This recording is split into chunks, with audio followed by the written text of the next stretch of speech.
ಗುರು ಅಂತೇಳಿ ನಾನು ಕಿಂಗ್ಡೋ ಆಗ್ರೋಕೆಮ್ India private ಲಿಮಿಟೆಡಲ್ಲಿ sales ಆಫೀಸರಾಗಿ ಕೆಲಸ ಮಾಡ್ತಾಯಿದ್ದೀನಿ. ಇವತ್ತು ನಾವು ಜೇವರ್ಗಿ ತಾಲೂಕು ಗುಲ್ಬರ್ಗ ಡಿಸ್ಟಿಕ್ಕು ಆಂದೋಲ ಗ್ರಾಮದಲ್ಲಿದ್ದೀವಿ. ನಮ್ಮ ರೈತರಾದಂಥ ಬಸವರಾಜ್ ರೆಡ್ಡಿ ಅನ್ನೋರ ಹೊಲದಲ್ಲಿದ್ದೀವಿ. ಅವರು ಕಡಲೆ ಗಿಡಕ್ಕೆ BR4 ಅನ್ನೋ ನಮ್ಮ ಪ್ರಾಡಕ್ಟನ್ನು ಯೂಸ್ ಮಾಡಿದ್ದರು. ಅದು ಹೇಗೆ ಬಂದಿದೆ ಅಂತ ಅವ್ರ ಬೈದಿಂದ ಕೇಳೋಣ. ನಮಸ್ಕಾರ ಸರ್. BR4 ಅವತ್ತು ನೀವು ಸ್ಪ್ರೇ ಮಾಡಿದ್ರಲ್ಲ, ಎಷ್ಟು ದಿನ ಆಯ್ತು ಸರ್ ಸ್ಪ್ರೇ? 10 ದಿವಸ ಆಯ್ತು. 10 ದಿನ ಆಯ್ತು. ಏನೇನು ಚೇಂಜಸ್ ಆಗಿದೆ ಸ್ವಲ್ಪ ಮಾಹಿತಿ ಕೊಡ್ತೀವಿ? ಏನಾದ್ರಿ ಮೊದಲು ಬೆಳೀತಿತ್ತು. ಹಾಂ ಸರ್. ಗಿಡ ಸಣ್ಣದಿತ್ತು, ಗಿಡನೂ ಸಾಣದೈತೆ ರೀ. ಹಿಂಗಾಗಿ ಫಂಗಲ್ನು ಹೊಡೆದ ಸರ್. ಫಂಗಲ್ ಹೊಡೆದ್ರೆ ಮತ್ತೇನೇನಾಗಿದೆ ಸರ್? ಹಂಗಲ್ ಹೊಡೆದ್ರಿ, ಹೈಟ್ ಆಗ್ಯದ್ರಿ. ಹಾಂ ಸರ್. ಅಗಲ ಆಗ್ಯದ ಗಿಡ. ಹೂವು ಬಂದದ್ರಿ. ಹೂವು ಜಾಸ್ತಿ ಬಂದು ನೋಡಿ ಸರ್. ಹೂವು ಜಾಸ್ತಿ ಬಂದ್ರಿ. ಹೂವು ಇದ್ದಿದ್ದಿಲ್ರಿ ಅವಾಗ ನೀವು ಬಂದಾಗ ನೋಡಿದಾಗ. ಈಗ ಹೂವು ಅದು ಜಾಸ್ತಿ ಬಂದದ್ರಿ. ಮತ್ತು ಕಾಯಿಗಳು ಜಾಸ್ತಿ ನೋಡಿ ಸರ್.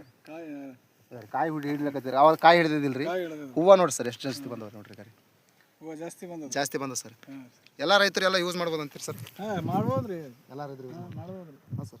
ಎಲ್ಲ ರೈತರಿಗೆ ಏನು ಹೇಳಕ್ಕೆ ಇಷ್ಟಪಡ್ತೀರಿ? ಎಲ್ಲ ಚೆನ್ನಾಗಿ ಅದ ಮಾಡ್ಬೇಕಂತ, ಸ್ಪ್ರೇ ಮಾಡ್ಬೇಕಂತ ಹೇಳ್ತೇನೆ. ಹಾಂ ಸರ್.